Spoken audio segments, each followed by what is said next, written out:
আসসালামু আলাইকুম রহমতুল্লাহ। আশা করি আপনারা সকলেই ভালো আছেন। আমি আলহামদুলিল্লাহ ভালো আছি। আজকে সকালে কবুতর ছাড়তে এসে দেখি যে এই ডিমটা নিচে পড়ে ছিল।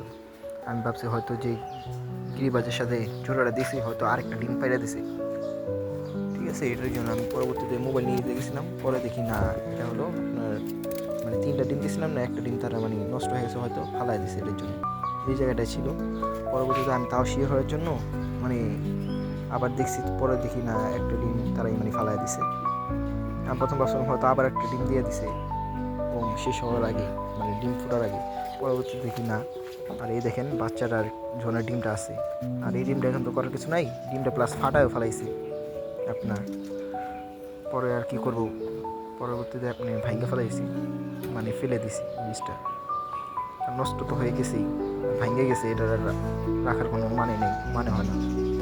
আর পরে দেখি যে কবুতরগুলো অপেক্ষা করতেছে খাবারের জন্য। দেখেন, এরপর খাবারের ডিবাটা আনছি, এখন দেখাবো। আর ঝাঁকটা একটু ডাক দিব, দেখেন আইসা পড়ে কীভাবে, সবগুলো আইসা পড়ে। মানে এভাবে দেখাইলেই সাথে সাথে আইসা পড়ে, জানে যে এখান থেকে খাবার দিই ওদের। পরে অনেকক্ষণ অপেক্ষা করছে, এর জন্য তাড়াতাড়ি দিয়ে দিচ্ছি। দেখেন, আর জনকে যখন খাবার দিয়েছি জন আমার হাতে এসে পড়ছে। পরবর্তীতে জনকে নামা দিলাম। এভাবে করলে নেমা যায়। আর বাচ্চাটাকে আবার পাকনা বাইন্ধে দিছি আপনার, কারণ অনেক সময় লাগে বাচ্চাটা যখন না আসে, মানে নামতে চায় না সহজে। আর ওর সাথে ওর মাও সহজে নামতে চায় না, এটার জন্য ওর পাকনা আবার বাইন্ধে দিছি।